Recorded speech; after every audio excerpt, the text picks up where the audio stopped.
Halo sahabat Lingkar Madani, sebelum kita memulai sesi, saya ingin menyampaikan pertanyaan berkaitan dengan organisasi Anda.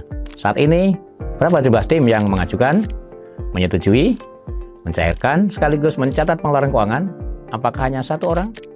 Jika ya, ada satu prinsip penting yang perlu Anda kenali, yaitu pemisahan fungsi. Prinsip ini menjadi fondasi SOP keuangan yang akuntabel, sekaligus kunci untuk menjaga kepercayaan donor dan mitra. Di serial latihan ini, kita akan belajar bersama tentang SOP keuangan, mulai dari memahami tentang konsep, fungsi, dan prinsip penyusunan SOP keuangan, hingga bagaimana menetapkan alur kerja, peran, dan tanggung jawab dalam setiap proses pengelolaan keuangan.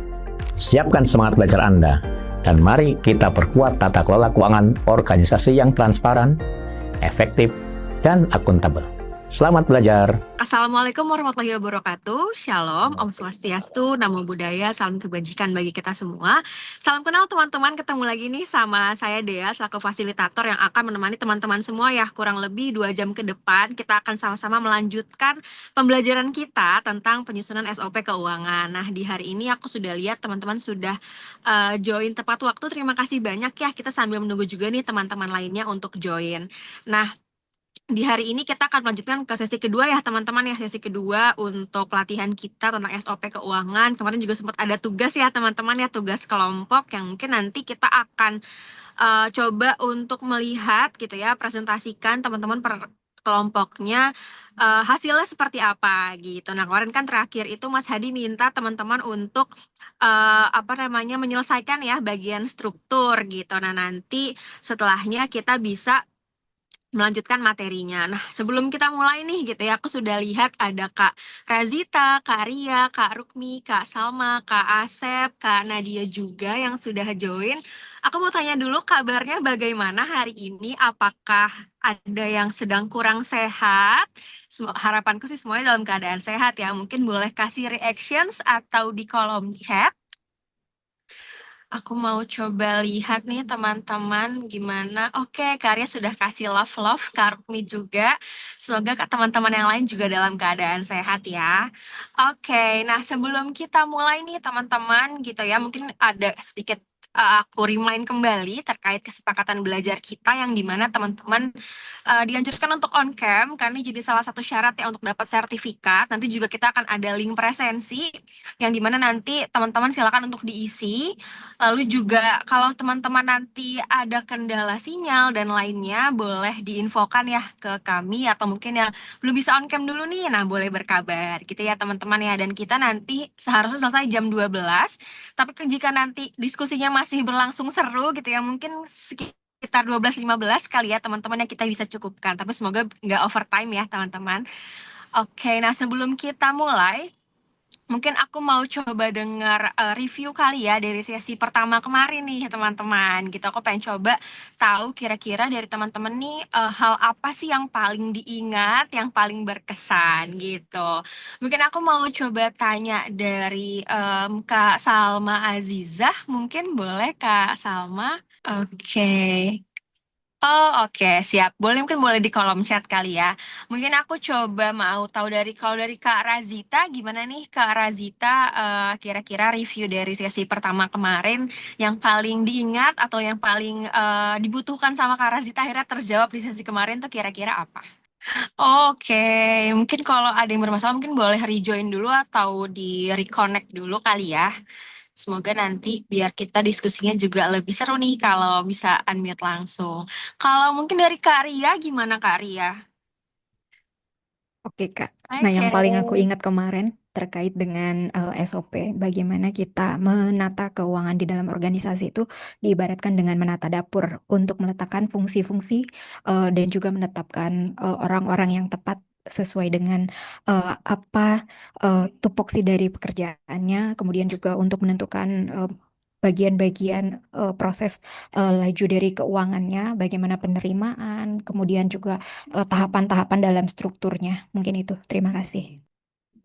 Oke, jadi yang paling relate seperti rumah ya Kak yang paling diingat gitu. Oke, thank you Kak Ria. Satu lagi mungkin kalau dari Kak Asep, gimana nih Kak kira-kira hal apa sih yang paling berkesan, yang paling diingat dari sesi yang kemarin?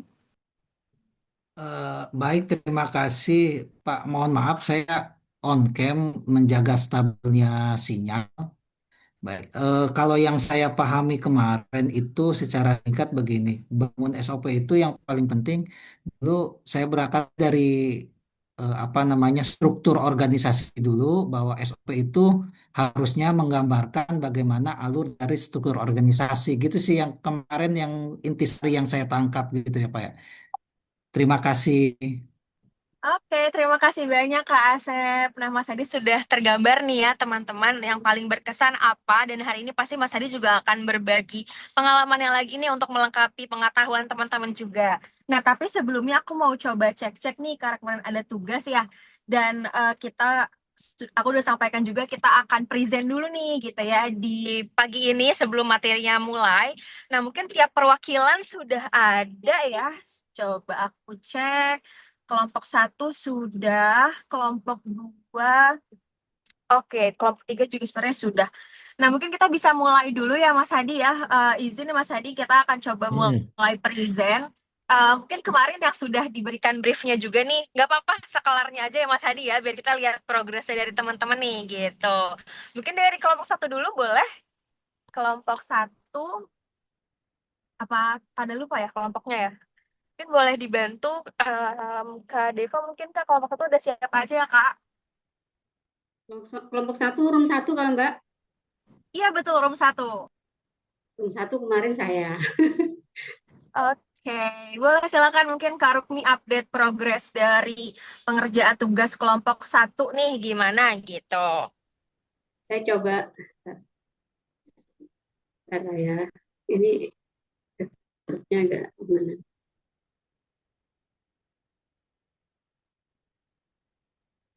Ini kelihatan kah? Saya coba share screen. Ya, sudah kelihatan Kak.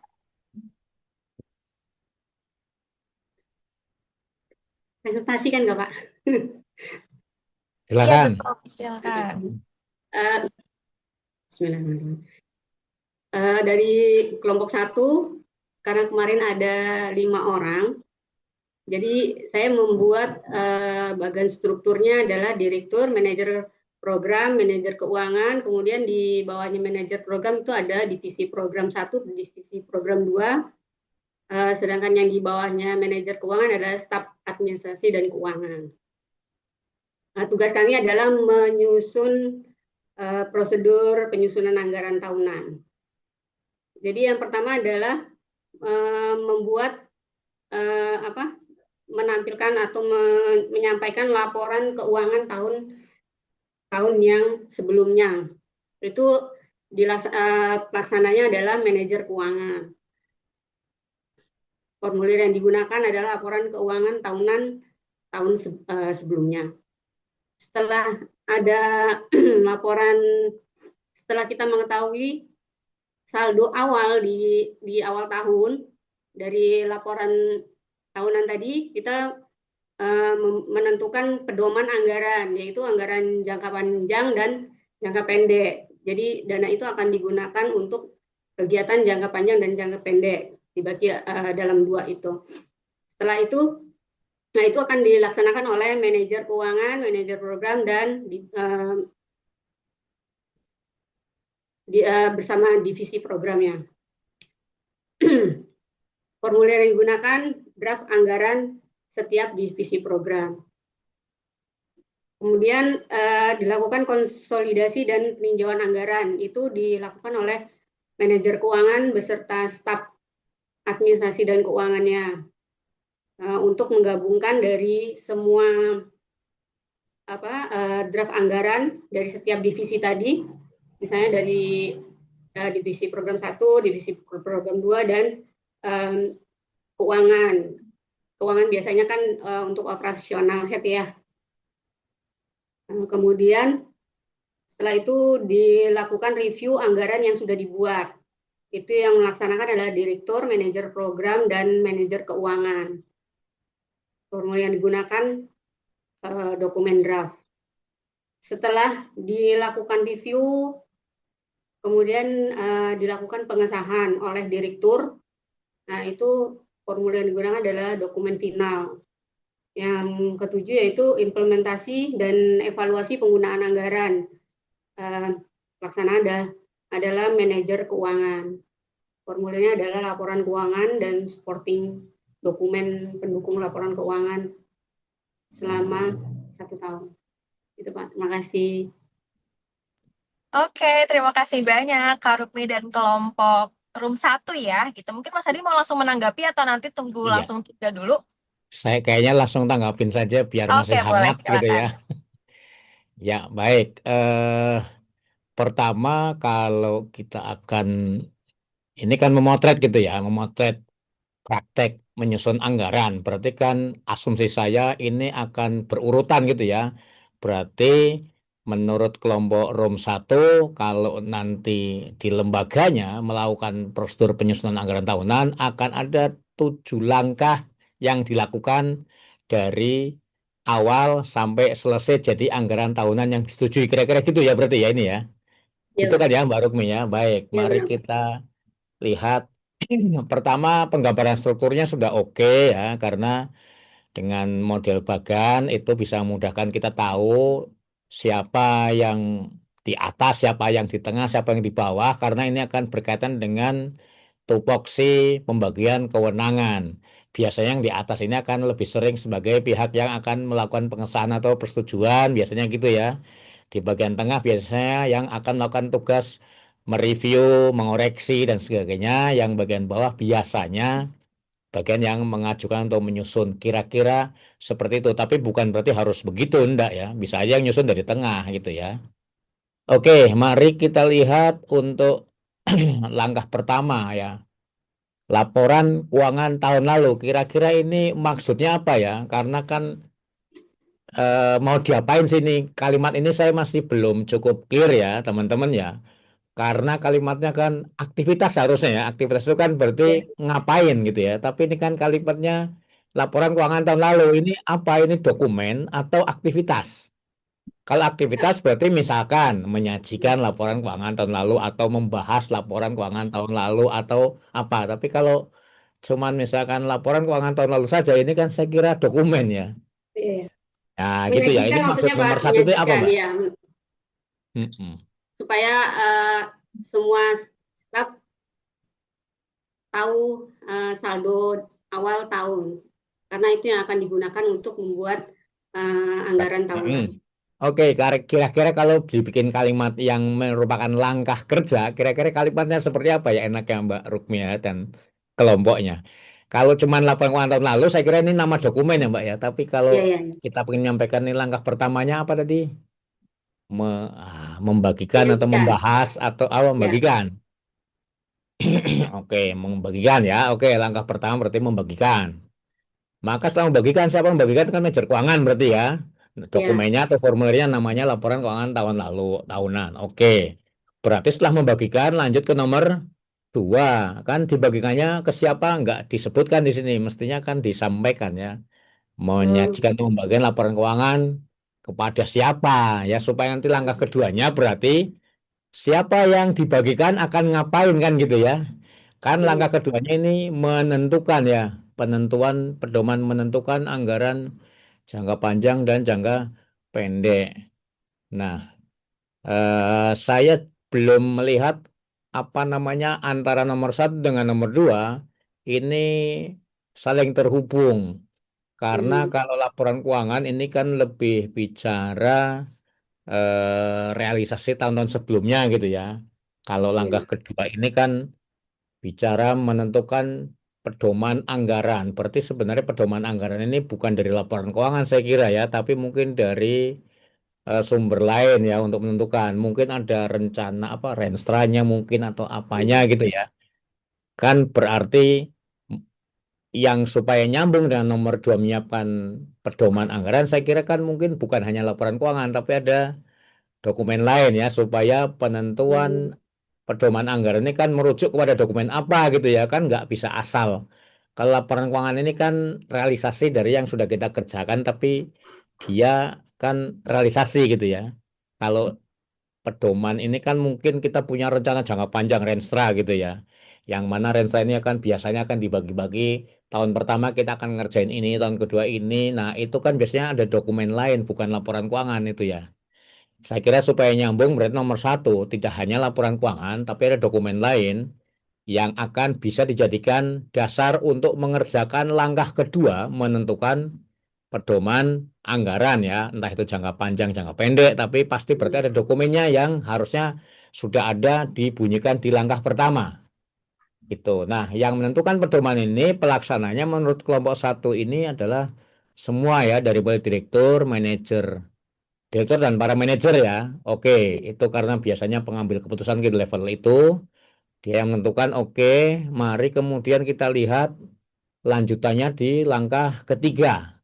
Setelah menentukan pedoman anggaran, ini mulai dari direktur sampai para manajer, maka kemudian membuat anggaran semua divisi program ya.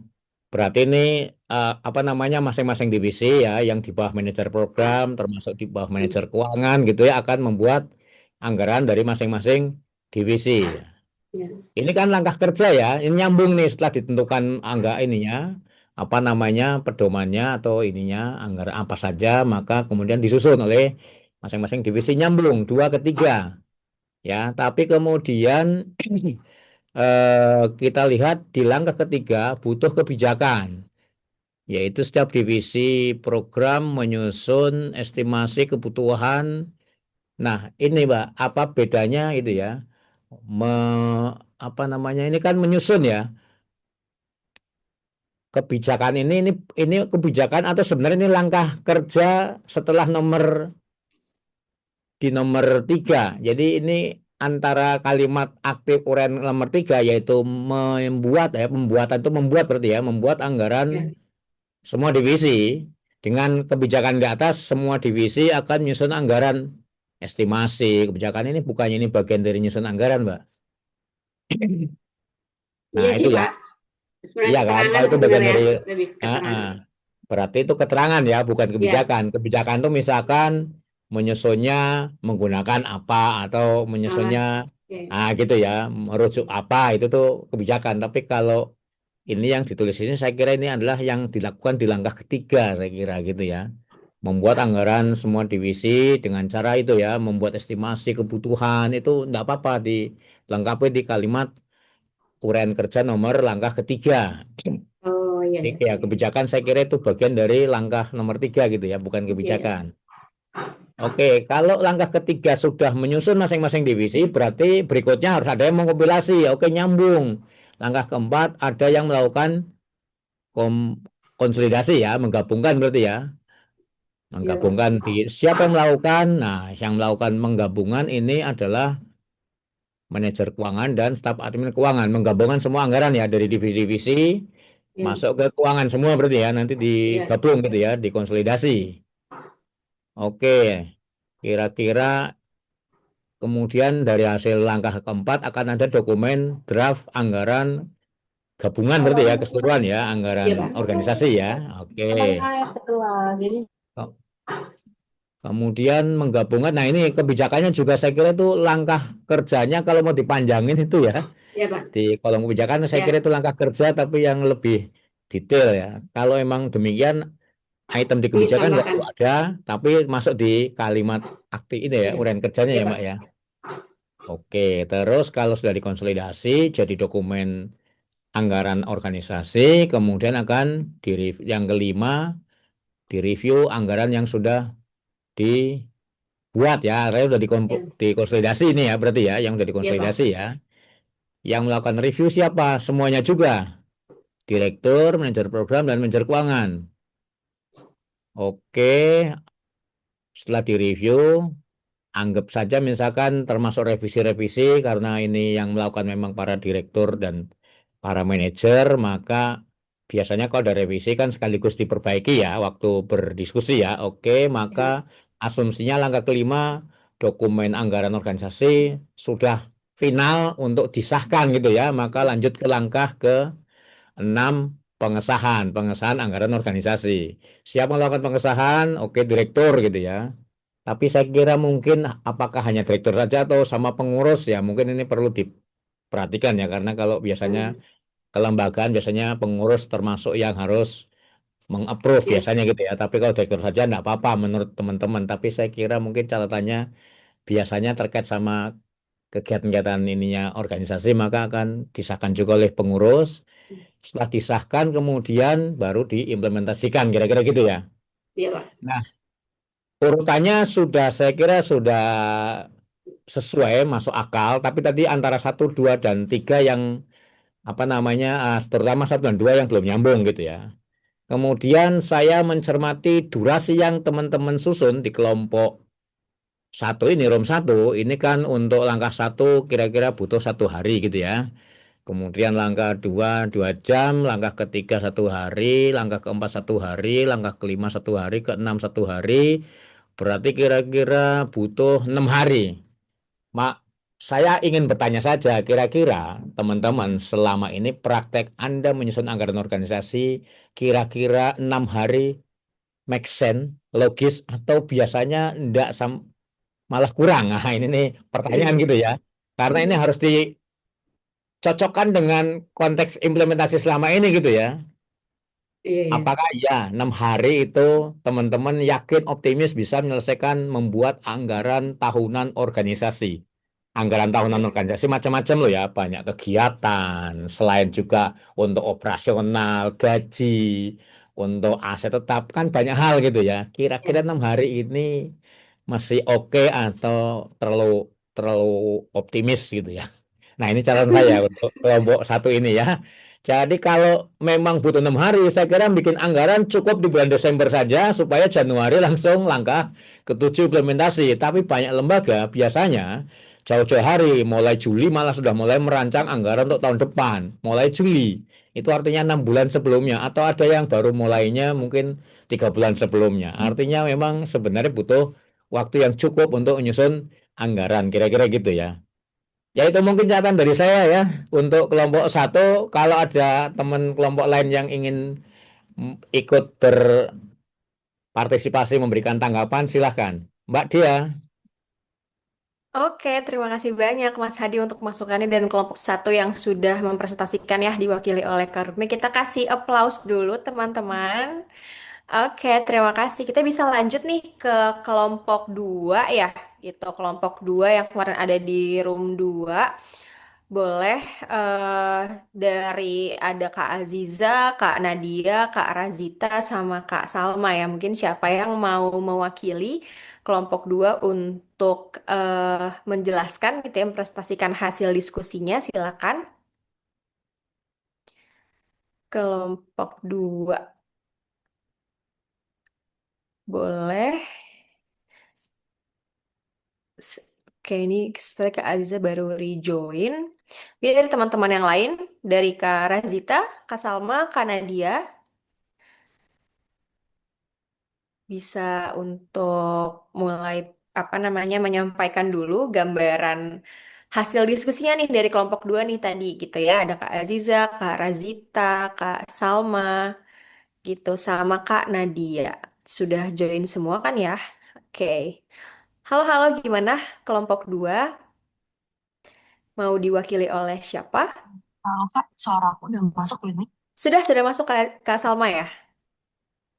Eh, aku Sudah. izin share screen ya, Kak. Boleh.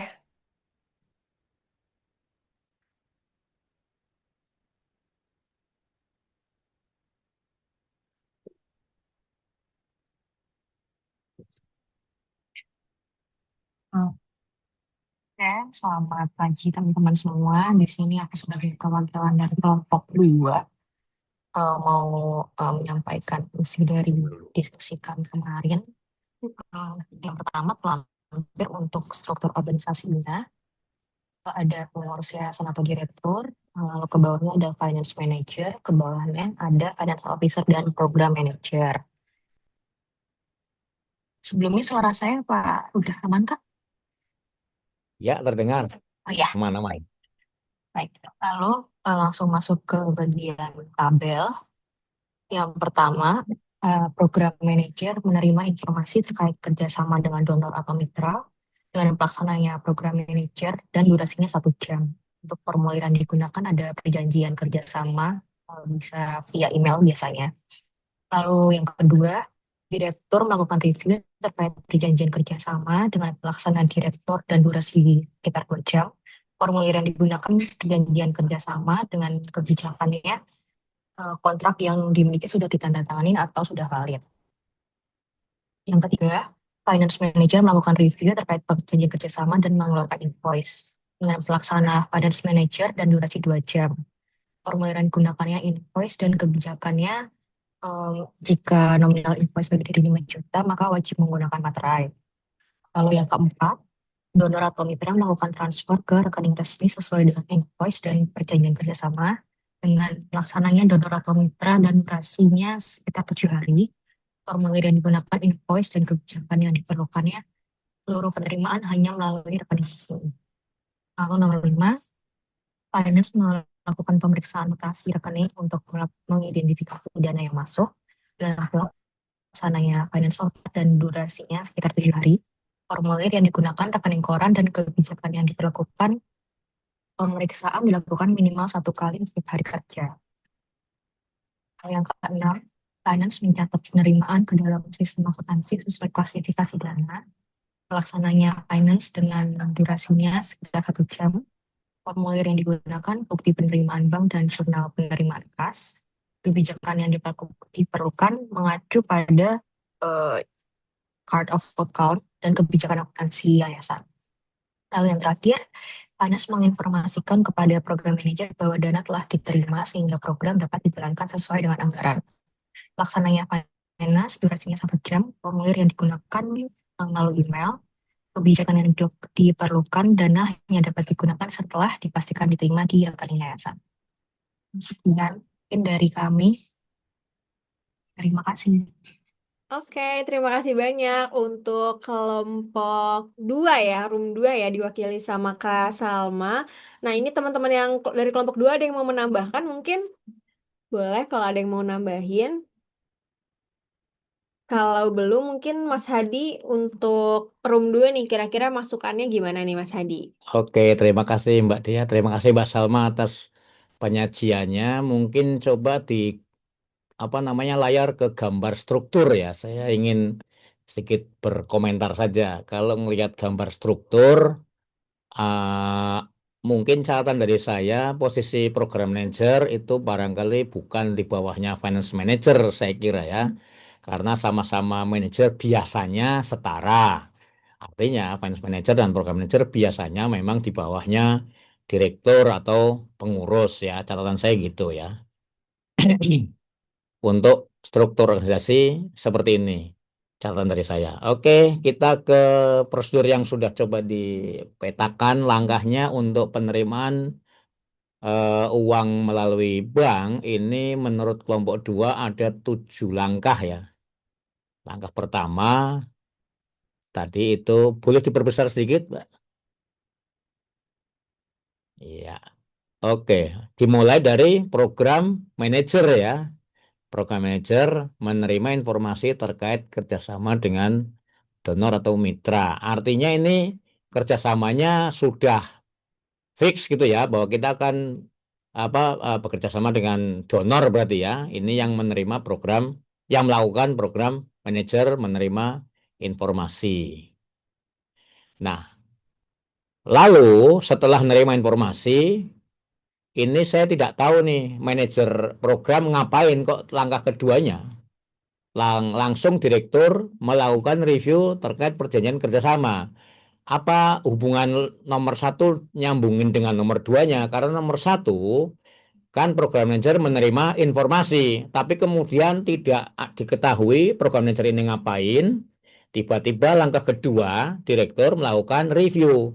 Apakah sebenarnya setelah langkah 1 itu manajer program memberitahukan atau menginformasikan ke direktur sehingga direktur melakukan langkah 2 atau seperti apa? Kalau memang demikian, harusnya ada langkah di antara 1 dan 2 itu yang program manager itu akan menginformasikan ke direktur sehingga direktur akan melakukan review. Jadi antara nomor 1 dan nomor 2 ini saya kira loncat ya, tidak berurutan ya. Ada satu langkah yang tidak tertuang di sini, tidak disajikan ya, karena langsung tiba-tiba direktur. Padahal direktur tadinya mungkin belum tahu istilahnya atau gitu ya. Artinya harusnya antara direktur dengan manajer program ini akan terhubung di langkah antara nomor satu dan nomor dua. Oke, kemudian kita lihat eh, nomor dua, direktur kan melakukan review, kemudian ada kebijakan yang harus dibuat untuk mendukung langkah kedua direktur melakukan review, yaitu kebijakannya memiliki kontrak yang sudah ditandatangani atau valid. Oke, kalau kontrak dengan donor sudah valid, saya kira apakah kita sebagai direktur itu perlu mereview lagi karena sudah ditandatangan gitu ya. Saya kira mungkin mereview itu kalau kita belum tanda tangan kontrak dengan donor ya. Artinya masih ada tahap mereview, tapi kalau di sini kondisinya kita sudah punya kontrak kerjasama dengan donor, saya kira tidak ada lagi bicara review gitu ya. Tetapi mungkin langkah yang lain ya. Jadi ini antara di langkah nomor dua tadi tidak terhubung dengan langkah nomor satu, tapi kemudian yang dilakukan direktur mereview itu tidak pas dengan kebijakannya karena kebijakannya kan sudah kontrak gitu. Artinya kontrak sudah ditandatangan gitu ya. Jadi ini tidak pas. Lalu setelah tadi langkah kedua direktur melakukan review, ini kemudian tidak, saya nggak tahu direktur ini kemudian ngapain, karena langkah ketiga, tiba-tiba finance manager itu melakukan review terkait perjanjian kerjasama dengan donor maksudnya gitu ya, dan mengeluarkan invoice. Nah, kalau tadi review yang pertama kalau sudah oleh direktur, ya kemudian review kedua oleh finance manager, apa nggak terbalik gitu ya? Kan biasanya kalau direktur udah review, itu sudah kata akhir final gitu ya.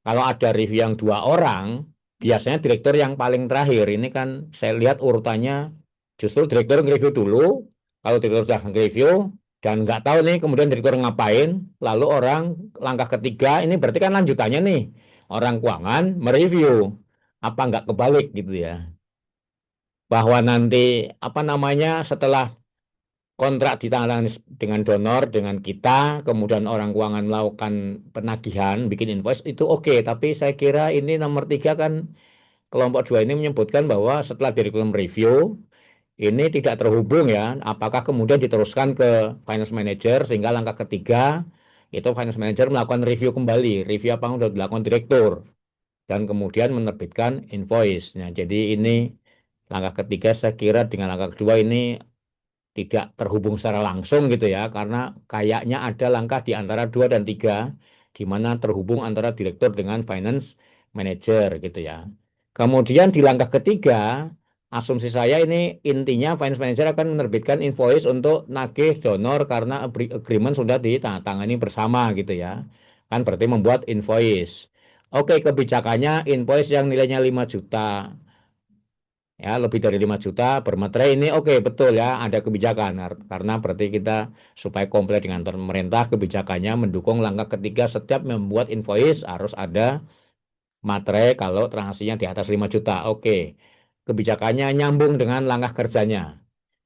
Kemudian setelah langkah ketiga akan berlanjut ke langkah keempat, donor melakukan transfer ke rekening resmi sesuai dengan invoice dan perjanjian kerjasama.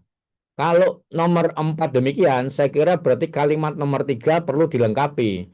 Kan tadi kalimat nomor 3 keuangan finance manager baru mengeluarkan invoice saja gitu ya. Mestinya kita lanjutkan dan mengirimkan ke donor ya. Mungkin bisa lewat email atau lewat fisik, itu pokoknya kan berarti harusnya ada tambahan dan mengirimkan ke donor atau mitra karena ini supaya nyambung dengan langkah keempat. Tapi ini sebenarnya sudah antara 3 dan 4 ini ya sudah nyambung gitu ya. Cuman kalimatnya saja yang belum sempurna ya. Setelah orang keuangan menerbitkan invoice, saya kira ditambahkan kalimat dan mengirimkan ke donor garis miring mitra sehingga full nyambung, langkah berikutnya pasti donor akan melakukan transfer walaupun nggak langsung besoknya gitu ya, mungkin sebulan kemudian, tapi itu urusan donor tapi langkahnya sudah nyambung. Nah, pada saat langkah keempat ini, kebijakannya adalah untuk mendukung langkah keempat, kebijakannya seluruh penerimaan hanya melalui rekening resmi. Saya kira ini oke gitu ya, kebijakannya mendukung bahwa semua transfer akan melalui rekeningnya lembaga, tidak melalui rekening pribadi. Oke, ini nyambung ya.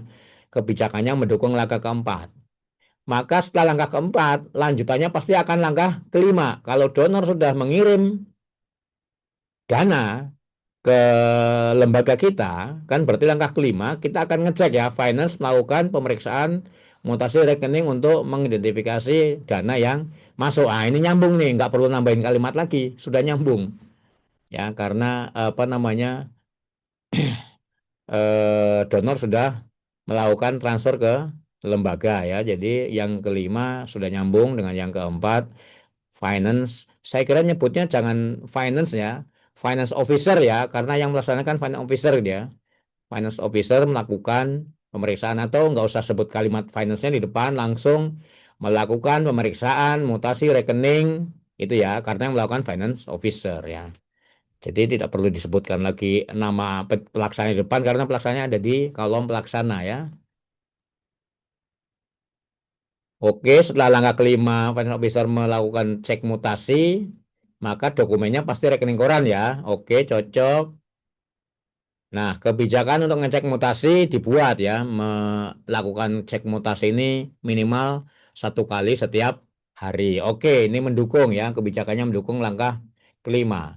Setelah langkah kelima, maka asumsinya akan berlanjut ke langkah keenam. Kalau sudah ngecek dan asumsinya kemudian dananya masuk, maka akan berlanjut dengan mencatat penerimaan ke dalam sistem akuntansi sesuai klasifikasi dana. Ya, yang menetapkan pencatatan adalah finance officer. Oke, ini nyambung ya. Langkah kelima dan langkah keenam nyambung. Kemudian dokumen yang digunakan berarti ada bukti penerimaan bank ya, jurnal penerimaan.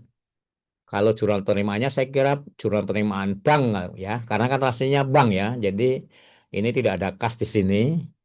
Bang, oke, kebijakannya adalah mengacu pada catatan pokok dan kebijakan akuntansi yayasan. Oke, untuk mencatat akan merujuk kebijakan yang sudah ada yaitu COA dan kebijakan akuntansi. Oke, kebijakannya mendukung langkah keenam.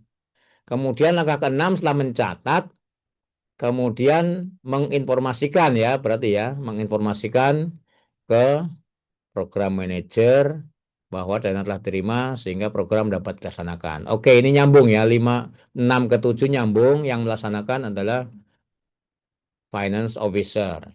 Oke, nah ada dokumen nggak karena menginformasikan mungkin bisa lewat email ya, biasanya gitu ya. Oke, dokumen digunakan adalah email pemberitahuan dana masuk ya. Oke, kemudian untuk langkah ketujuh dibuat kebijakan dana hanya dapat digunakan setelah dipastikan diterima di rekening yayasan. Nah, saya ingin mengomentari kebijakan ini. Apakah ya kebijakan ini perlu? Karena bisa jadi gini, ada kondisi kegiatan sudah disepakati dengan donor dan sudah akan kita laksanakan, tapi sangat mungkin donor mentransfernya tadi sebulan kemudian. Nah, apakah kalau memang kondisinya dana terlambat masuk, kegiatan pun akan kita undur sampai dana masuk karena kebijakan ini kan dibuat supaya mendukung kegiatan gitu ya. Kalau dana belum masuk kan berarti belum akan melakukan kegiatan itu karena kebijakannya dibuat begitu ya. Dana hanya dapat digunakan setelah dipastikan diterima. Artinya kalau dana belum masuk, lembaga ini tidak akan melakukan kegiatan apapun ya. Apakah iya demikian? Kalau memang tidak demikian, saya kira kebijakan ini mungkin tidak perlu dibuat gitu ya. Artinya fleksibel saja karena bisa saja lembaga karena ini kegiatannya urgent, lembaga nalangin dulu ya untuk kegiatan sambil sudah terinformasi bahwa nanti uangnya akan masuk 1 bulan kemudian. Jadi saya kira untuk kebijakan nomor 7 ini opsional ya. Kalau memang dituliskan, artinya kalau belum ada uang dari donor, Anda tidak bisa melakukan kegiatannya, akan semua kegiatan ditunda sampai uang masuk dari donor. Nah, ini saya kira di banyak praktek di teman-teman NGO ini tidak terjadi gitu ya, malah justru lembaga nalangin dulu banyak yang kejadian begitu. Nah, itu catatan dari saya untuk urutan ini. Jadi yang apa namanya yang dikerjakan teman-teman, langkah 1, 2, dan 3, ini saya kira perlu ada penghubung langkah di antara mereka bertiga, di antara ini ya, langkah 1, 2, dan 3 gitu ya, supaya terhubung ya. Ini kan seolah-olah langkah 1, langkah 2, langkah 3 ini tidak terhubung. Padahal kan kemarin langkah kerja itu kan urutan kegiatan secara clerical gitu ya, secara berurut ya, urutan kegiatan kan. Berarti setelah langkah 1, pasti langkah 2, pasti langkah 3, pasti langkah 4, pasti langkah 5, dan seterusnya, seperti itu. Jadi ini mungkin perlu diperbaiki redaksionalnya supaya langkah 1 dengan langkah kedua itu otomatis terhubung, bahwa setelah 1 pasti akan langkah kedua, pasti akan langkah ketiga, dan seterusnya.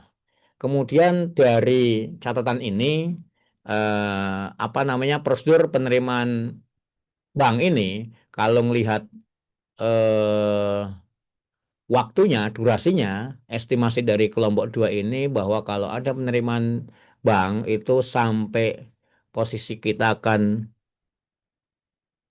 eh, dari mulai ada perjanjian hibah dengan donor sampai kemudian kita nerima uang dari donor dan siap mengimplementasikan kegiatan itu butuh waktu 1 jam, 2 jam, 2 jam, 5 jam, anggap 1 hari, tambah 7 hari, tambah 7 hari, 14 hari, tambah 1 hari, 15 hari, anggap aja 16 hari ya. Artinya prosedur penerimaan bank dari mulai ada kontrak sampai dengan uang masuk termin pertama atau termin yang lain, ya itu akan dibutuhkan waktu sekitar 16 hari. Nah, ini perlu dikaji kembali gitu ya.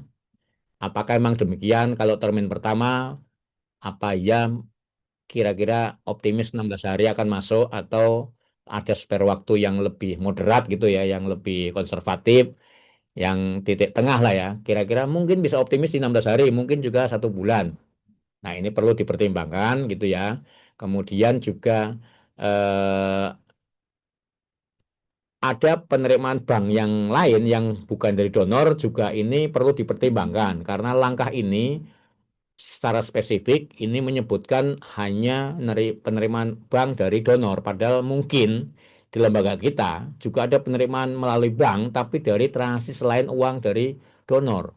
Mungkin saja ada uang ini misalkan ke teman-teman melakukan kegiatan di lapangan, sudah menggunakan uang muka, uang mukanya sisa, kan biasanya harus ditransfer ke bank tuh. Nah, ini kan juga termasuk prosedur untuk penerimaan bank. Saya kira penerimaan yang model ini belum terakomodir di dalam urutan langkah kerja ini. Seharusnya semua item apapun penerimaan organisasi terakomodir dari 7 langkah ini. Enggak cuman uang masuk dari donor, tapi juga uang masuk dari kegiatan yang lain. Seperti itu Mbak Dea, catatan dari saya untuk kelompok 2. Oke, terima kasih banyak Mas Hadi dan kelompok 2 ya yang sudah mengerjakan tugasnya dengan baik. Kita bisa next ke room 3 ya. Kebetulan ini waktunya sudah 10.46, mungkin bisa kita agak percepat untuk room 3. Boleh room 3 yang mau present untuk hasil diskusinya, silakan. Dari room 3. eh Tadi itu room 3 ada Kak Delvi, Kak Novi, Kak Arya, sama Kak Ayu. Oke, mungkin siapa yang akan mewakili dari room 3?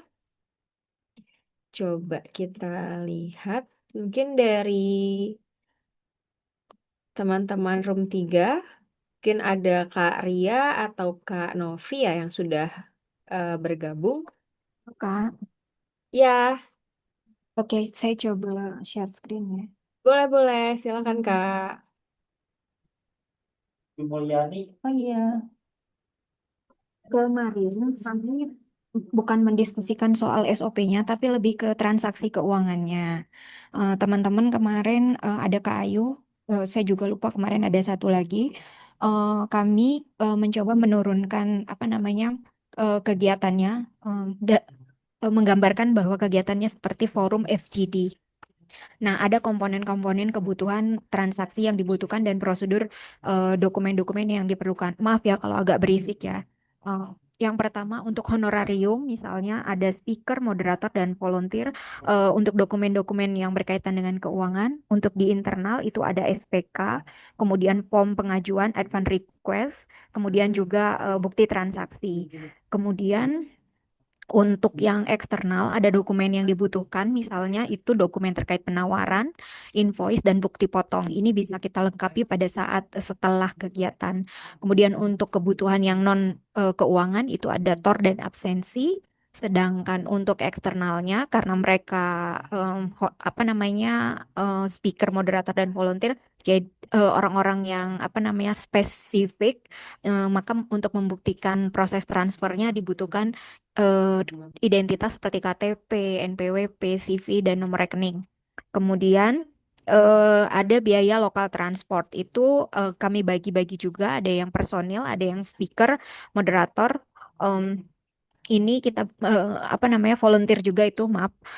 Ini kita bagi juga teman-teman berdasarkan eh kalau yang biaya transport itu bukti transport sama misalnya kalau ada perjalanan di daerah menggunakan travel ataupun mobil itu biasanya ada bukti kwitansi eh, untuk yang di internalnya. Kemudian untuk yang di eksternalnya dokumen dari pihak yang menggunakan transportnya itu ada SIM, STNK, ini terutama untuk pengguna mobil ataupun travel seperti itu. Kemudian atau pengguna pribadi, mobil pribadi. Nah, kemudian dokumen keuangan yang dibutuhkan itu masih sama sebetulnya TOR dan absensi.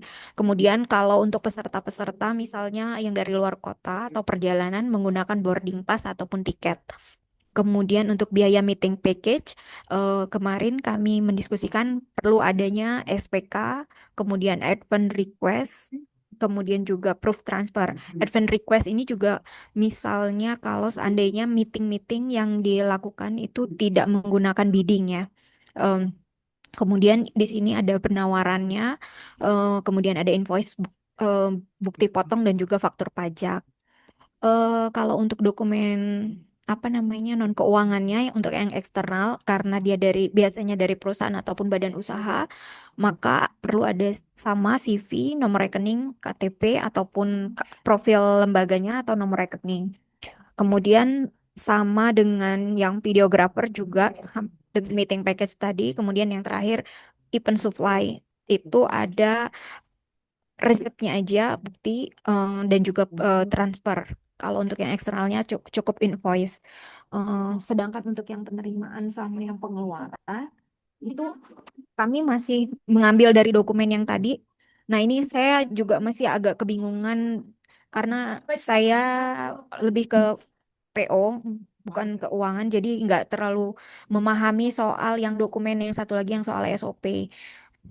Nah, belum ini belum diisi. Mohon maaf sebelumnya.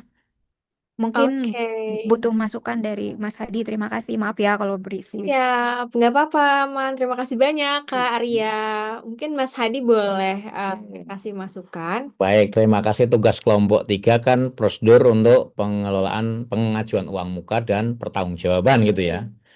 Saya kira dokumen ini baru akan muncul untuk transaksi apa saja yang di prosedur tersebut ya. Tapi ini kan prosedurnya belum disajikan nih, jadi saya belum tahu nih apakah memang di dalam prosedur tersebut ada dokumen-dokumen yang seperti yang ditulis ini. Mm-mm. Jadi mungkin kelompok 3 ini boleh menyajikan dulu urutan prosedurnya untuk pengajuan uang muka dan pertanggungjawabannya sehingga di dalam kolom formulir yang digunakan itu memang nanti akan tercermin ini semua dokumen yang sudah ditulis di sheet Excel ini gitu ya. Dan yang diminta karena kemarin teman kelompok 3 adalah mengerjakan tugas prosedur pengeluaran yang diisi tentu saja yang di sheet pengeluaran saja ya karena dokumen terkait sama prosedur pengeluaran. Jadi ini kan tadi ngisiin di sheet penganggaran nih yang tadi ya macam-macam itu. Tapi yang macam-macam ini saya mau mengkritisi cuman belum tahu prosedurnya seperti apa. Boleh ini yang sudah mengerjakan prosedurnya boleh dipresentasikan dulu sehingga nanti saya lebih lengkap untuk bisa menanggapi. Demikian. Belum, Pak. Oh, Karena belum. kemarin kami baru ngerjain yang ini aja gitu. Waktunya kemarin Oh, habis gitu. gitu. Karena kan Maaf ya. kemarin saya bilang dokumen itu akan muncul setelah kita nyusun prosedurnya. Kan tadi contohnya tadi kelompok 1 dokumen penganggaran ada draft anggaran operasional gitu ya. Ada usulan ada pedoman kebijakan apa tadi anggaran program dan tahunan jangka pendek jangka panjang. Nah, itu kan dokumen terkait penganggaran.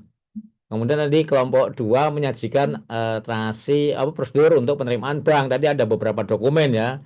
Ada rekening koran, kemudian tadi ada bukti penerimaan bank, ada jurnal penerimaan bank, ada kontrak kerjasama hibah. Nah, ini kan nanti baru dokumen-dokumen ini dimasukkan. Mana sih yang termasuk dokumen internal tapi keuangan sifatnya, mana yang dokumen eksternal keuangan sifatnya, atau mana dokumen internal yang non keuangan dan seterusnya. Jadi kalau kita sudah melihat prosedurnya dan dokumennya apa, baru kita bisa menuangkan ke sheet ini. Tapi kalau belum ada kemudian sudah ngisi ini, saya agak punya kesulitan ya. Tapi nggak apa-apa. Asumsi berarti yang akan kita gunakan ya. Tadi boleh ke sheet yang penganggaran, tapi harusnya di pengeluaran tadi ya, karena itu kan ini kan prosedur untuk, tapi itu prosedur apa itu untuk di atas judulnya penerimaan ya. Penerimaan. Penerimaan, tapi isinya kan ini pengeluaran tuh, ya kan? Isinya untuk pengeluaran. Jadi kalau ngisi mungkin di sheet pengeluaran ya, karena ini isinya untuk pengeluaran, iya. Judul Atau atasnya. judul, di atas judulnya ya, sistem keuangan, dokumen keuangan untuk SOP pengeluaran ya prosedur pengeluaran. Asumsinya ini dokumen yang dibutuhkan di prosedur pengelolaan pengajuan uang muka dan pertanggungjawaban. Misalkan ada itu yang nomor 1 apa itu, boleh diperbesar sedikit? Biaya apa itu? Nomor 1 honorarium ya. Speakers. Oke, honorarium untuk narasumber. Ada dokumen keuangan yang internal SPK. Oke, SPK. Ada SPK ya, ini internal ya. Kemudian ada AR form. Ini berarti advance request form kan ya. Ada proof of transfer, ini persetujuan transfer ya. Ini dokumen internal tapi keuangan menurut kelompok 3. Nah, saya mau memberikan catatan. SPK ini saya kira bukan dokumen keuangan. Karena dokumen keuangan ini adalah dokumen yang dipakai untuk melakukan pembayaran ya. Kalau AR oke, karena ada pengajuan untuk uang muka ya. Advance request itu kan pengajuan uang muka, maka ini dokumen keuangan. Tapi kalau SPK saya kira itu lampiran dari AR SPK. SPK masuknya adalah di dokumen non keuangan internal harusnya. Ya, SPK memang ada nilai rupiahnya, tapi dia sifatnya hanya kontrak saja. Nanti perintah bayarnya bukan di SPK. Perintah bayarnya mungkin di AR form, karena ada advance request form. Gitu ya. Proof of transfer, ini persetujuan transfer. Saya kira proof of transfer ini dokumen tersendiri atau dia melekat di AR form. Biasanya di AR form ini ada kolom-kolom yang tanda tangan, termasuk kolom tanda tangan untuk yang memberikan approval. Apakah proof of transfer ini adalah itu yang dimaksud? Atau dia dokumen sendiri? Kira-kira dokumen sendiri itu seperti apa gitu ya? Nah, ini saya masih ini nih, karena tadi belum bisa tahu seperti apa prosedurnya. Catatan saya proof of transfer ini saya kira bagian dari dalam AR form itu adalah bagian yang bertanda tangan. Maka proof of transfer berarti siapa yang menyetujui untuk transfer itulah proof of transfer menurut saya gitu ya. Jadi itu Ke- harusnya satu bagian. Atau gimana? Kalau praktik di humanis, di dalam Mm-mm, formnya ini kan dia ada proof of mm-mm, transfer misalnya untuk tanda tangan menambahkan mm-mm. esainya. Tapi biasanya kami melampirkan kembali Mm-mm. persetujuannya dari emailnya itu Oke, dilampirkan gitu. ada sendiri berarti ya. Oke, enggak apa-apa. Kalau ada sendiri itu dokumen keuangan ya. Karena itu proof of transfer kan perintah untuk mentransfer ya. Berarti sudah disetujui AR form-nya kan ya. Oke, enggak apa-apa. Baik. Kalau penjelasannya seperti itu masih oke bahwa itu adalah dokumen internal yang sifatnya keuangan. Lalu terkait pembayaran honorarium speaker narasumber, dokumen eksternal yang sifatnya keuangan, penawaran, invoice, bukti potong. Ya, oke. Dokumen penawaran adalah dokumen dari eksternal, betul, sifatnya keuangan, ya, penawaran, oke, invoice, ya, betul, ya, dokumen eksternal sifatnya keuangan, karena pasti dari speaker, narasumbernya pasti akan menerbitkan invoice, bukti potong, ya, ini bukti potong yang menerbitkan eksternal ya, Dirjen Pajak gitu ya, bukti potongan pajak gitu ya. Dan itu dokumen keuangan, oke. Terus geser ke kanan sedikit terkait honorarium untuk dokumen non keuangannya yang internal, TOR, dan absensi, oke ya. TOR absensi, oke. Lalu eh, yang dokumen non keuangan dari eksternal ini identitas CV, NPWP, ID KTP, oke, nomor rekening. Mungkin ada yang kurang ya kalau ini ya. Kalau narasumber itu biasanya ada hasil output kerjanya enggak ya?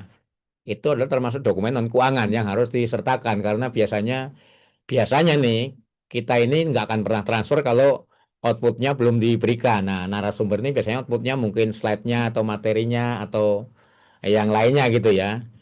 Tidak hanya sekedar identitas CV, KTP, NPWP, tapi saya kira materi itu bagian dari dokumen non keuangan yang harus dilampirkan karena dasar membayarnya sudah bekerja nih yang bersangkutan.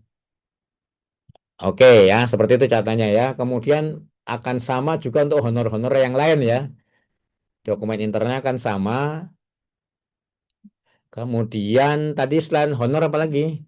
Lokal transport. Baik, sekarang kita lokal transport baik untuk moderator, untuk narasumber ya maupun untuk volunteer ya atau untuk personel dari lembaga gitu ya.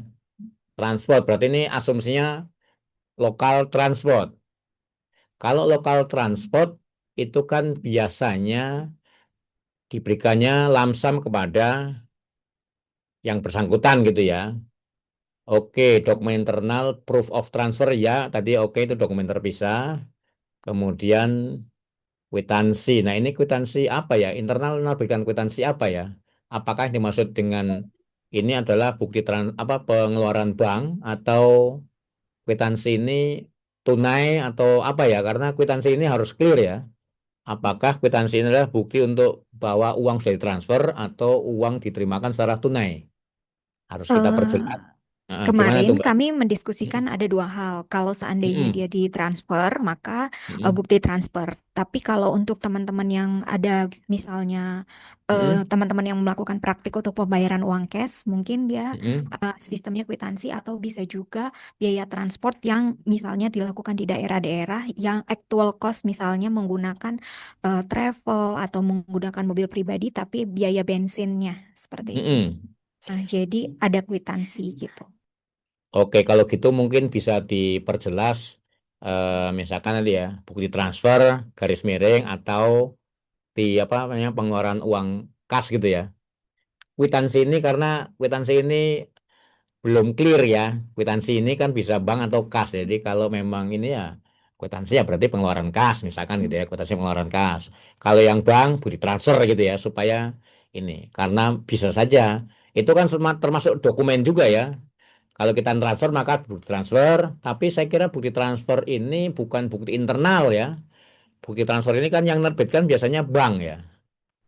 Jadi kalau transfer, bukti transfer masuknya kelompok dokumen eksternal.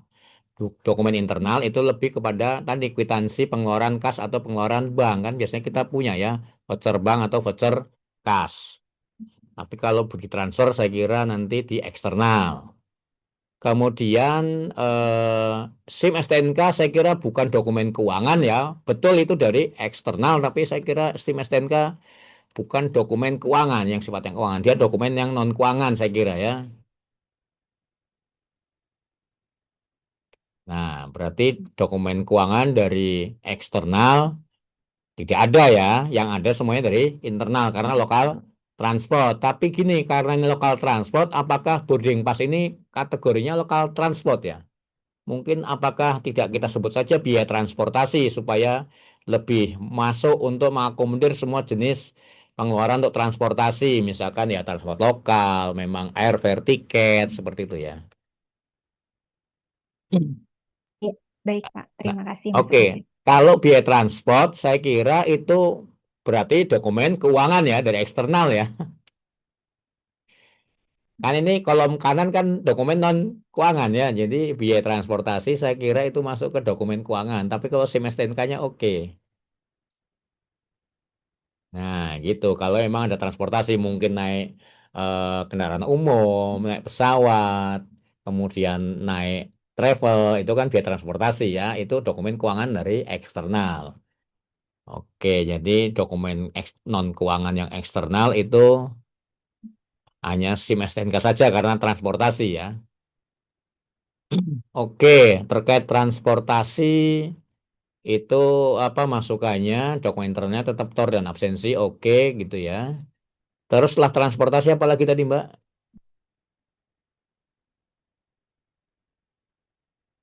Biaya meeting Meeting package package. gitu ya. Uh-uh. Oke, meeting package berarti saya kira SPK sekali lagi catatannya dia bukan dokumen keuangan tapi dia dokumen non keuangan dari internal ya. Airform sama proof ini oke. Kemudian dokumen keuangan dari eksternalnya yang berarti penyelenggara ini ya pihak yang ketempatan untuk acara kegiatan ya meeting package seperti ada invoice dari mungkin hotel atau tempat acara ya tempat kegiatan ada penawaran ya atau LOA letter of agreement ini iya sama bukti potong dan faktur pajak oke dokumen keuangan dari eksternalnya oke itu untuk meeting gitu ya yang internal AR sama proofread proof transfernya oke kemudian nah ini eh kalau terkait sama paket meeting, dokumen dari eksternal ada enggak kira-kira ya? Cuman identitas NPWP sama nomor rekening saja berarti ya? Paket meeting itu Iya, konsumsi kan ya? Oke. misalnya kita mengadakan di hotel. Enggak ada kontrak ininya ya? Apa namanya kontrak dengan ini tempat Biasanya kontrak kalau dengan kerjasama dengan penyelenggara ini apa meeting? Kalau kita kemarin berdiskusinya soal apa namanya mengandaikan bahwa pelaksanaannya dilakukan di hotel. Jadi Mm-mm. dia cukup yang LOA aja gitu. Biasanya kan Oh, setelah dapat penawaran, dapat agreement. Nah, setelahnya mm-mm. mungkin akan ada dikirimi apa namanya kwitansi biasanya dari pihak Oke. hotelnya. Kwitansi ya invoice kan kenagih Mm-mm. kalau kwitansi kan kau udah Mm-mm. nerima pembayaran gitu kira-kira ya. Mm-mm. Mm-mm. Oke, kalau gitu berarti invoice garis miring kwitansi. Karena atau dua-duanya ya, ini pilihan. Invoice itu untuk nagih tapi belum tentu dibayar, tapi kalau udah nerima pembayaran biasanya terbit kwitansi. Bisa dua-duanya diberikan oleh hotel atau hotel juga ngasih salah satunya bisa gitu ya. Oke, baik terkait meeting package ini terus biaya yang lain apa tadi Mbak bawahnya? Dokumentasi ya. Oh, dokumentasi ini saya kira oke, internalnya pengajuan ini apa advance-nya, advance request ya. AR itu advance request kan ya benar ya, Mbak ya? Iya, benar, Pak. Advance request. Oke. Ya, oke dokumennya tetap sama. Dokumen dari eksternalnya yang sifatnya keuangan, penawaran ya. Kemudian invoice ya, bukti potong iya. Terus dokumen non keuangan internal atau absensi oke. Terus, nah, eksternalnya kira-kira kalau fotografer dokumentasi, apakah cuma identitas atau ada output kerjanya untuk Ada dokumentasi, Mbak? hasil dokumentasinya dan Nah, laporan ada berarti tentunya. harus Ya. tambahkan ya, dokumen non keuangan yang eksternal ini jangan cuma identitas saja, tapi ada output kerjanya. Karena biasanya kan kita berhak apa, kita wajib membayar kalau mereka sudah menyerahkan hasil kerjanya gitu ya. Maka dokumentasi ya ini berarti apa? Hasil dokumentasi. Nah, gitu kira-kira ya. Oke. Kemudian yang berikutnya biaya apa itu? Biaya event supply sih. Ini beli-beli ATK-nya kira-kira gitu ya. Ya, betul. Oke, ATK berarti akan ada.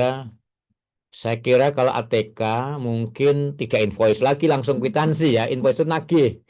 Saya kira kalau belanja-belanja kita langsung dapatnya kwitansi, tidak pakai invoice. Oke, kemudian di yang Kemarin dokumen ini keuangan sih internal. Pak, Hmm? di event supply selain ATK kemarin kami misalnya ada biaya cetak dan lain-lain karena kadang-kadang kalau biaya Oke, cetak itu kalau butuh gitu dua-duanya invoice. Mbak, kwitansi sama invoice. Ya, dua-duanya ya akan terpakai. Karena ya hanya ATK saja, tapi dari tadi ada yang dari itu ya. Oke. Terus ini yang dokumen keuangan internal selain Airform itu apa itu receipt nota. Nota apa ya kira-kira ya yang dari internal ya? Harusnya bukan di internal ya, dia lebih di luar ya, karena kita ngebayangin kemarin ada bukti apa namanya nota yang dari pembelian gitu, Nah, yang itu harus makanya nota itu harusnya dari diterima. luar ya, Heeh, dokumen heeh. keuangan eksternal ya. Betul Yang betul di ya. internal kan cukup air form sama proof of transfer tadi tuh polanya. Nah, itu saya kira itu di luar ya, dari luar dokumen itu.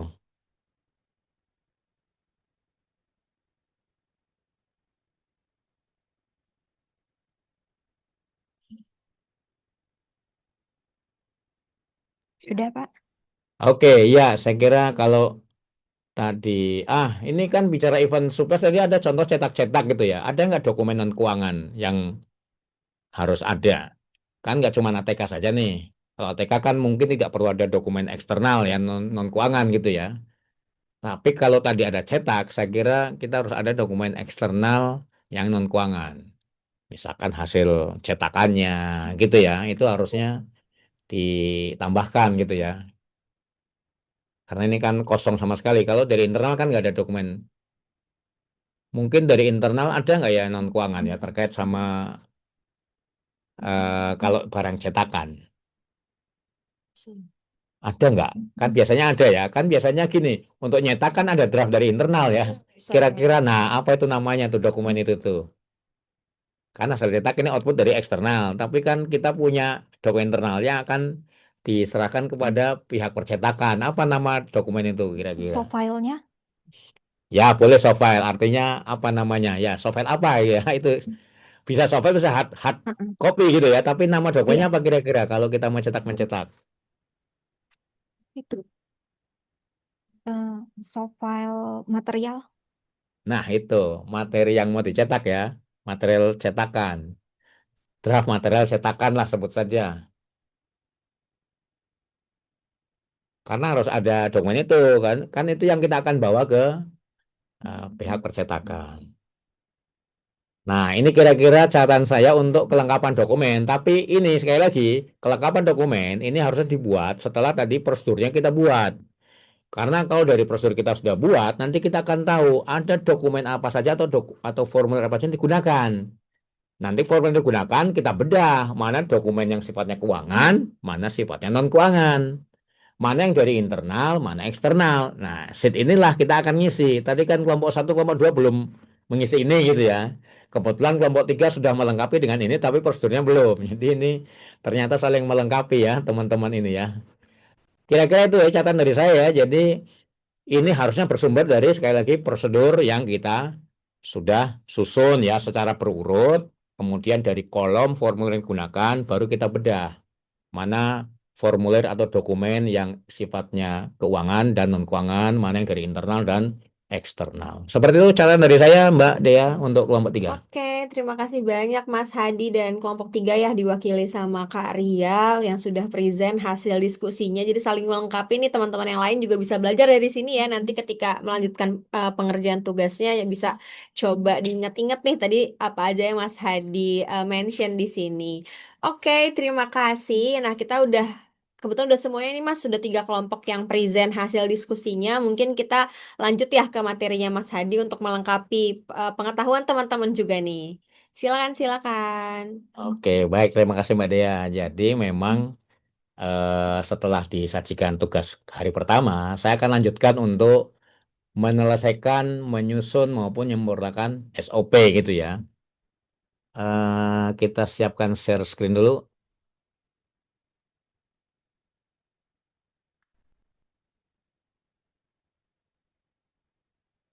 Oke, baik. Mari kita lanjutkan ya. Tadi kalau kemarin asumsinya kita sudah melakukan review sistem berjalan, ya, maka mari kita lanjutkan. Tadi sudah teman-teman paparkan hasil review sistem berjalannya sudah dituangkan secara berurutan dalam langkah prosedur gitu ya. Kemudian ada dokumen-dokumen yang digunakan. Nah, mari kita lakukan bagaimana selanjutnya setelah kita sudah memetakan sistem berjalan. Next slide. Ya, jadi tadi sudah dipaparkan contoh teman-teman sudah membuat prosedur gitu ya.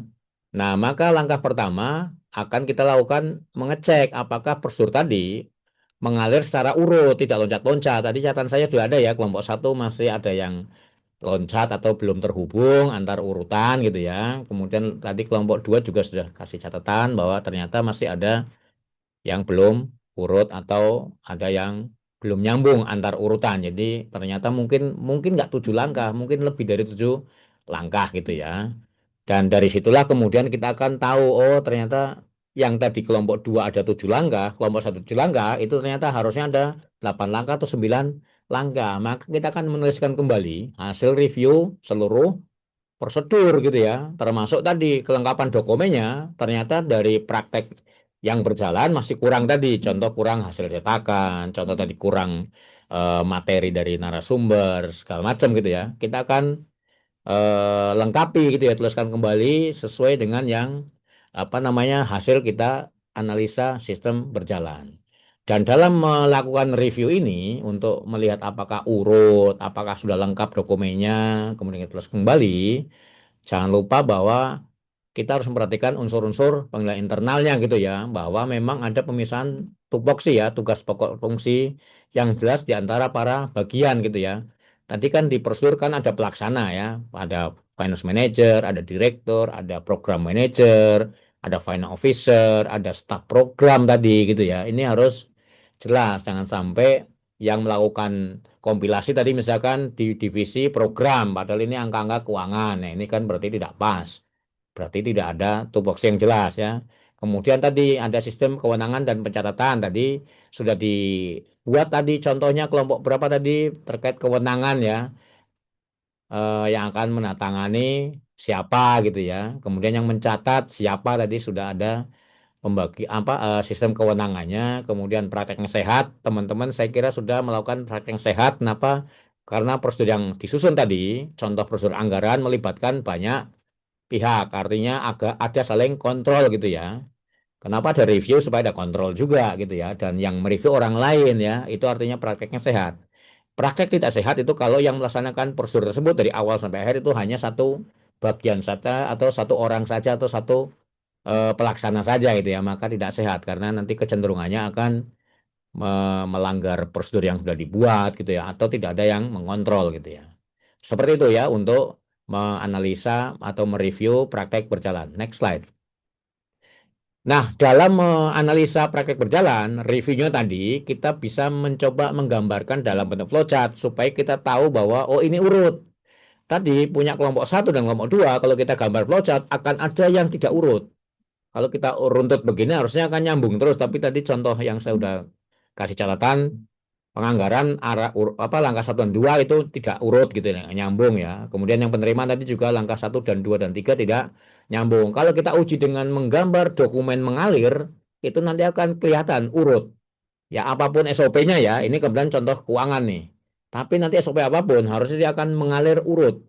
Dokumen ini yang akan menggambarkan alurnya atau prosedurnya akan urut. Ya, kalau nggak ada gambar dokumennya atau dokumen yang digunakan nanti nggak akan kelihatan. Ya, kalau kita bisa menggambar flowchart, maka kita coba uji dengan menggambar flowchart supaya kelihatan urutannya.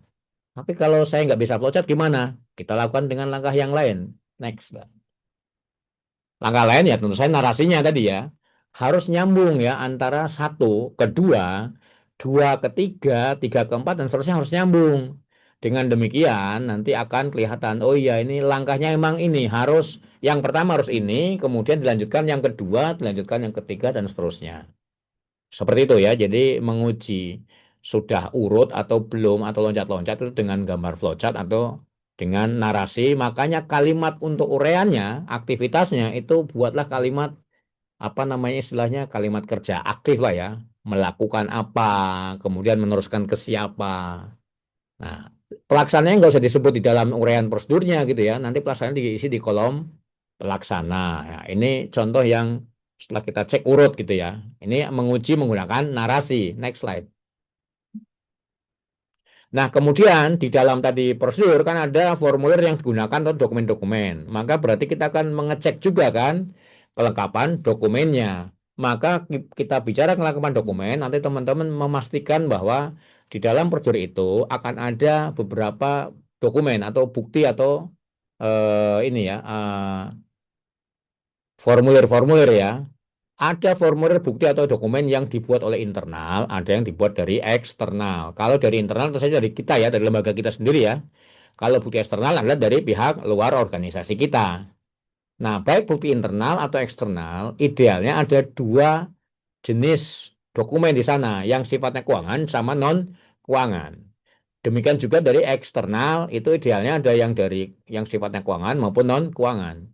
Kenapa dua ini mesti ada? Karena gini, akan ada pembayaran kalau ada dokumen lain yang diajukan.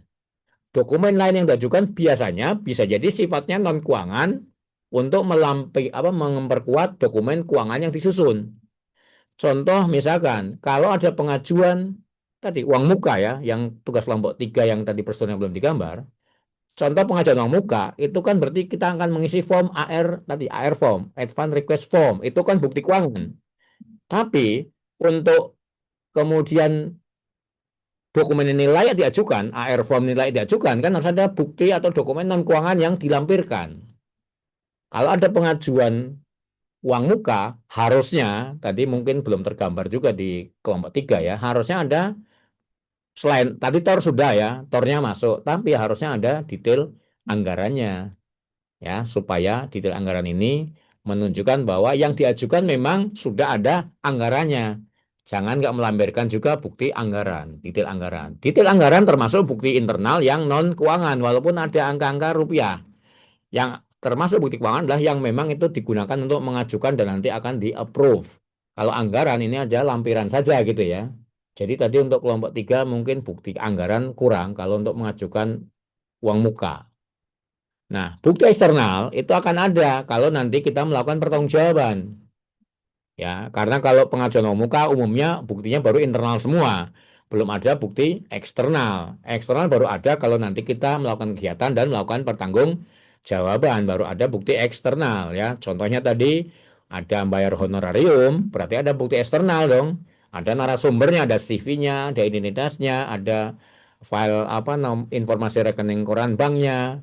Itu bukti dari eksternal ya, ada invoice-nya atau ada penawarannya atau ada nota kwitansinya ya, atau ada tadi hasil cetakannya, ada boarding pass-nya, itu bukti non keuangan.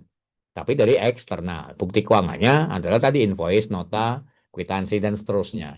Jadi setiap kali kita membuat prosedur, kemudian kita ada menuliskan formulir yang digunakan, maka perhatikan kelengkapan dokumen ini. Sehingga nanti teman-teman idealnya kalau mau menyempurnakan SOP atau menyusun SOP, ada bab yang khusus membahas tentang kelengkapan dokumen. Berdasarkan apa? Ya berdasarkan nanti alur prosedur yang kita sudah buat khususnya dari kolom formulir yang digunakan. Dokumen apa saja sehingga nanti itu akan dipraktekkan secara konsisten ya, secara sesuai dengan kelengkapan tersebut ya. Next slide. Nah, maka tadi tulisnya itu ya, setelah tadi prosedur tahu ada formulir apa saja, maka kita tulis formulirnya semuanya di sini. Kalau dia termasuk dokumen keuangan internal, ya tulis di kolom dokumen keuangan internal. Kalau dia termasuk formulir atau dokumen keuangan eksternal, taruh di dokumen keuangan eksternal. Atau yang non keuangan ya, dokumennya taruh di tempatnya. Kita sebut misalkan prosedur apa tadi? Prosedur penganggaran apa saja tuh? Ada dokumen keuangan internal enggak? Penganggaran enggak ada dokumen keuangan ya, adanya semuanya dokumen non keuangan. Walaupun nyusun anggaran, tapi tidak ada dokumen keuangan. Kenapa? Karena nyusun anggaran itu kan hanya anggaran itu perkiraan saja, bukan pengajuan uang untuk di-approve. Dokumen keuangan ini kan dokumen yang diajukan untuk memang kemudian dilakukan pembayaran atau diterima uangnya ya. Jadi nanti kita akan tulis nih prosedur di dalam penganggaran apa saja, penyusunan anggaran tahunan, ada dokumen apa saja, nanti taruh di sini isinya ya. Kemudian tadi prosedur kedua penerimaan bank. Kita isi tuh, ada apa aja tadi? Ada rekening koran bank. Rekening koran bank taruh mana tuh? Rekening koran berarti dokumen non keuangan dari eksternal. Ada bukti pengeluaran bank dari internal, dokumen keuangan internal. Masuk di sini. Demikian juga tadi yang terkait dengan prosedur pengajuan uang muka dan pertanggungjawaban yang dipaparkan oleh kelompok 3, masukkan di sini secara lengkap. Nanti kita akan punya daftar kelengkapan dokumen dari kertas kerja ini. Kalau kita udah punya, maka kita akan tahu semua prosedur dalam SOP keuangan itu ternyata butuh dokumen ini. Nah, kalau ini nggak kita tuangkan dalam SOP, nanti yang ada waktu orang keuangan memverifikasi atau ada orang program mengajukan, nggak tahu saya harus melengkapi apa saja. Tapi kalau kita tuangkan kertas kerja ini dalam SOP keuangan kita, khususnya bab terkait kelengkapan dokumen, maka siapapun yang akan mengajukan akan tahu saya harus melengkapi ini. Orang keuangan juga kalau meriksa mereview, saya tahu akan review berdasarkan ini. Jadi memudahkan juga orang keuangan. Kalau ada orang program mengajukan advance ke orang keuangan, kalau kelengkapan dokumennya nggak ada sesuai dengan yang ada di SOP, kan kita nggak usah bertele-tele, langsung kita kembalikan saja kurang ini gitu ya. Jadi tidak perlu ditahan lebih lama di orang keuangan, tapi langsung saja. Oh ini kurang ini, kembaliin aja supaya apa? Prosesnya segera dilengkapi sehingga tidak ada catatan orang program ini orang keuangan kok menghambat gitu ya. Ini kan kita butuh besok, tapi ternyata orang keuangan juga bisa ngomong, Anda mau besok tapi datanya nggak lengkap ini kelengkapan dokumennya. Ya harusnya lengkapin dulu lah supaya saya proses kan kira-kira gitu.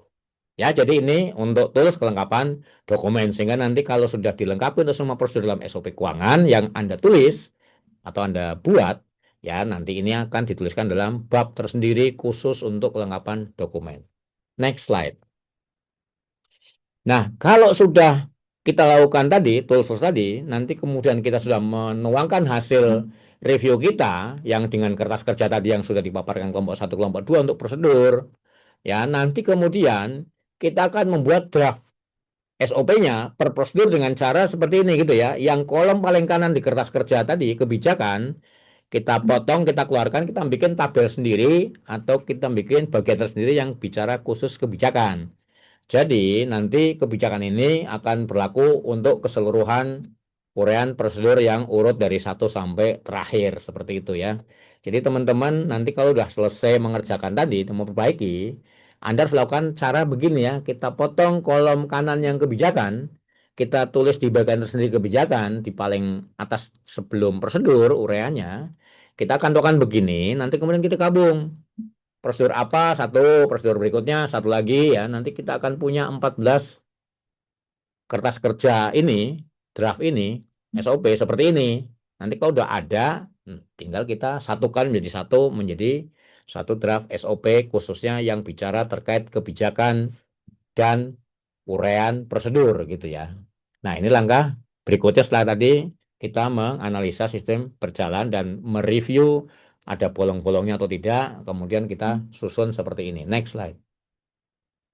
Nah, ini contohnya ya. Kalau kemarin contoh prosedur penilaian uang makan siang kan kolom kebijakannya di kanan. Nanti dicopot, pindahin ke atas. Nanti semua prosedur kita akan buat seperti ini gitu ya.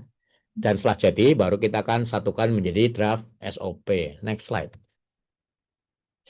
Ya, mungkin itu penambahan penjelasan dari saya yang sudah dilakukan. Jadi saya kira teman-teman akan lakukan tadi Mbak yang kertas kerja sudah ada prosedurnya, dilanjutkan ya. Kan tadi saya lihat ada bolong-bolongnya, itu disempurnakan, nanti kemudian dilengkapi dokumennya diisikan juga di tools ini, maka nanti kita bahas lagi Mbak. Oke, siap. Kalau gitu jadi tadi mungkin mirip-mirip sama punya kelompok 3 ya, gitu kita Iya. melengkapi dan mungkin kelompok 3 tadi bisa melengkapi yang sebelumnya nih, yang struktur Iya. gitu ya. Jadi nanti ketika present sudah lengkap gitu semuanya. Nah, nanti kita akan bagi ke 3 room ya. Kelompoknya masih sama seperti yang kemarin. Jadi nanti mungkin boleh di next slide ya untuk briefnya. Nah, ini teman-teman mungkin boleh screenshot dulu biar nggak lupa gitu ya tugasnya harus ngapain sih gitu. Jadi nanti dibuka file Excel-nya ya yang paling sudah dikirimkan atau mungkin nanti coba kita kirimkan kembali melalui kolom chat. Teman-teman silakan download dan nanti didiskusikan di kelompoknya nih kira-kira apa-apa aja yang perlu disiapkan gitu ya tadi dokumen-dokumen dan lain-lainnya gitu. Jadi tinggal menyesuaikan dengan struktur yang ada tuh step by step yang sudah disusun sebelumnya ya di yang file Word. Nah, ini ditambahkan di file yang Excel gitu. Nah, mungkin khusus kelompok 3 agak dibalik ya Mas ya. Jadi kelompok 3 nanti tinggal menyesuaikan dengan file yang di Word gitu ya untuk yang struktur dan urutan kerja dan lain-lain seperti itu. Kira-kira bisa dipahami teman-teman? Atau ada yang mau ditanyakan dulu? Oke, nanti kalau misalkan ada yang mau tanya, kita juga bisa menghadirkan Mas Hadi ya di room teman-teman masing-masing. Nah, ini kita mau waktunya berapa menit, Mas? 12 menit nih Ya, 11.27 ya sekarang. iya saya kira kan tadi sudah ada catatan dari saya ya, tinggal menyempurnakan saja, kemudian dokumen-dokumennya dibuat di tools Excel, Mm-mm. selesai nanti dipresentasikan ya paling lama 15 menit ya 15 kira-kira ya. menit. Oke, jadi nanti bisa langsung kerja bareng ya teman-teman ya. Semoga sudah tergambar dengan tadi ada contoh juga dari kelompok 3. Jadi teman-teman sudah bisa lebih tergambar. Dan kelompok 3 juga tadi bisa coba lihat kelompok sebelumnya ya. Iya. Kira-kira apa poin-poin apa sih yang perlu disesuaikan sesuai dengan masukan dari Mas Hadi. Oke, breakout roomnya sudah siapkah untuk 3 room? Sudah ya, kita waktunya 15 menit ya teman-teman, bisa dimaksimalkan ya untuk diskusinya. Kita bisa mulai sekarang untuk breakout roomnya, silakan. Hmm.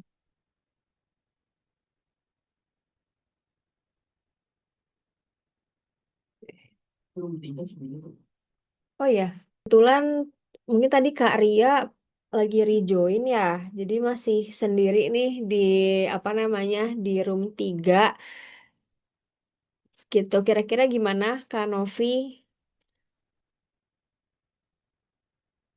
Masih ada kegiatan kah atau mau coba sambil nunggu gitu ya kita coba joinin ke room lain gitu. Tapi tadi kan ke room 3 sudah ini ya tinggal mengerjakan yang struktur gitu ya sama urutan kerja dan lain-lain gitu. Kira-kira gimana? Atau mau Ma- dicoba dulu? Maaf saya baru Ya, nggak bisa apa-apa, gabung Kak. lagi. Maaf Pak Hadi. Siap, nggak apa-apa Mbak. Bisa diikutin kan ya? Iya Pak. Aman ya berarti ya? Iya, kemarin memang sudah ada diskusi sedikit dengan teman yang berdua itu hanya ya karena keterbatasan waktu sehingga ya kita memaksimalkan saja. Terus kemudian prosedur yang pertama itu memang justru kita awalnya kita nggak mengerjakan itu dulu, kita langsung lewat ke yang itu. Iya, Atau berarti mungkin untuk dilengkapin dulu pembahasan ya. hari ini, Lengkapin dulu ya alur prosedurnya ya Mbak ya, Novi ya. iya, iya Pak Hadi. Sama gambar Mungkin strukturnya, menu, gambar struktur organisasinya ya. oh ya, baik Pak Hadi. Nanti nunggu teman yang lain sehingga kita bisa membahas bersama begitu Pak Hadi. Oke. Oke, siap.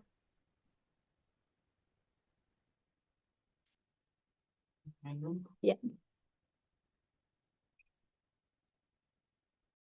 ke main room. Mohon maaf nih, jadinya terpotong untuk diskusinya seru-seru banget semua room ya. Tapi karena waktu kita terbatas nih teman-teman, jadi kita sudah harus kembali gitu ya ke main room. Nanti mungkin kalau misalkan masih ada yang mau ditanyakan, mungkin teman-teman yang butuh konsultasi juga, nanti bisa ikut sesi coaching ya bareng sama Mas Hadi. Nah, coba sebelumnya Mas Hadi akan kasih overview singkat kali ya dari proses teman-teman. Tadi Mas Hadi juga sudah menyaksikan nih diskusi tiap kelompok. Kira-kira overview atau poin-poin apa sih Mas yang teman-teman perlu perhatikan gitu Mas kira-kira silakan.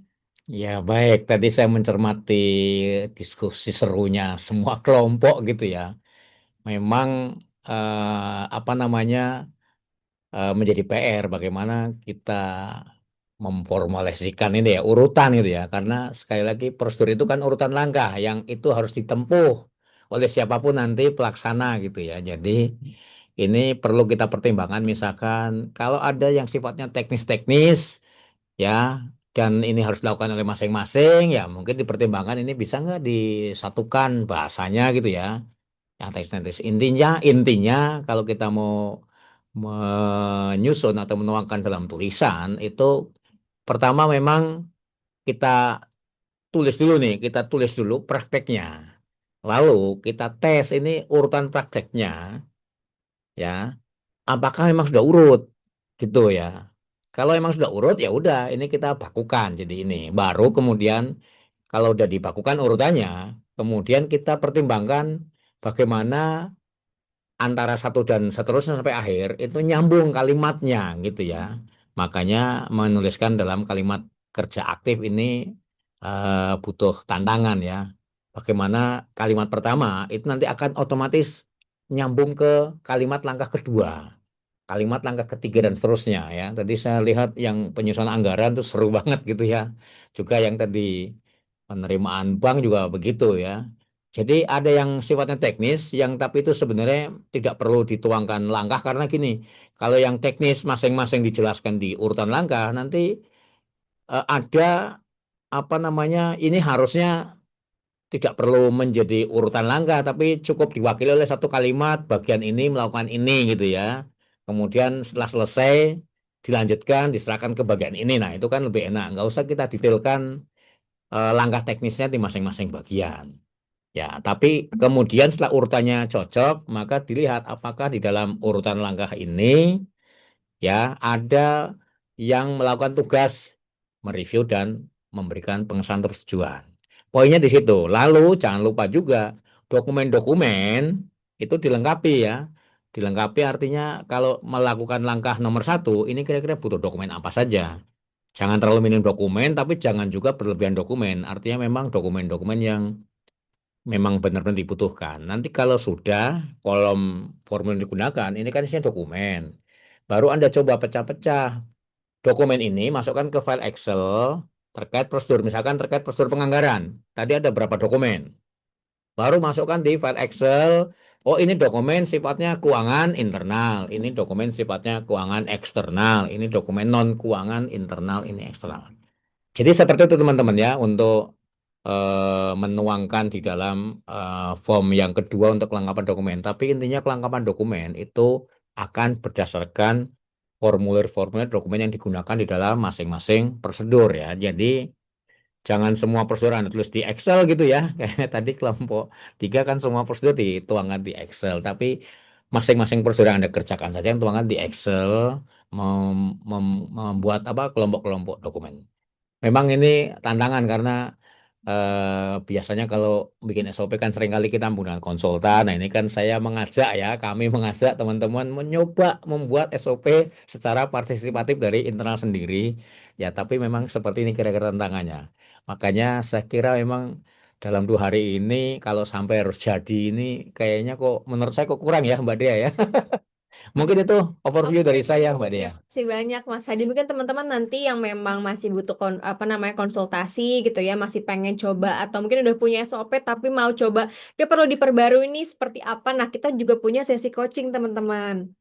Jadi nanti untuk mitra-mitra fase 4 Lingkar Madani gitu ya berkesempatan untuk mengajukan coaching nanti bareng Mas Hadi juga untuk diskusi lebih dalam kali ya gitu ya dari SOP-nya atau tadi dari step by step-nya yang teman-teman akhirnya bisa secara mandiri nih menyusun SOP keuangan seperti itu.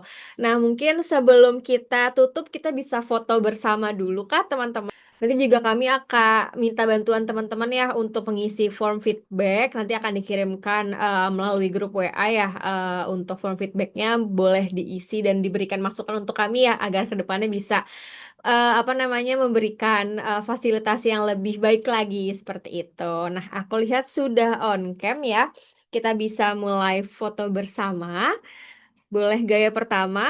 1, 2, 3. Oke, boleh gaya kedua. 1, 2, 3. Oke, terima kasih banyak teman-teman semuanya. Nanti untuk presentasi juga jangan lupa diisi. Nanti ada form feedback juga yang akan kami kirimkan kepada teman-teman semuanya. Terima kasih banyak ya Mas Hadi untuk apa namanya 2 hari ini sudah berbagi pengalaman bersama kita dan untuk teman-teman semuanya juga yang sudah hadir di ruangan ini selama 2 hari ya dari kemarin semoga banyak ilmu baru yang teman-teman dapatkan. Jika nanti tadi ya butuh untuk konsultasi lebih dalam lagi bareng sama Mas Hadi bisa mengisi form coaching juga kita akan share juga semuanya di grup WhatsApp seperti itu ya teman-teman ya. Sekali lagi terima kasih banyak. Saya Dea mewakili teman-teman Lingkar Madani yang bertugas hari ini. Mohon maaf jika ada kekurangan. Semoga kita semua bisa ketemu lagi nih di kesempatan lainnya. Dan semoga teman-teman semuanya sehat selalu. Terima kasih banyak. Sampai Terima jumpa lagi. kasih. Terima kasih.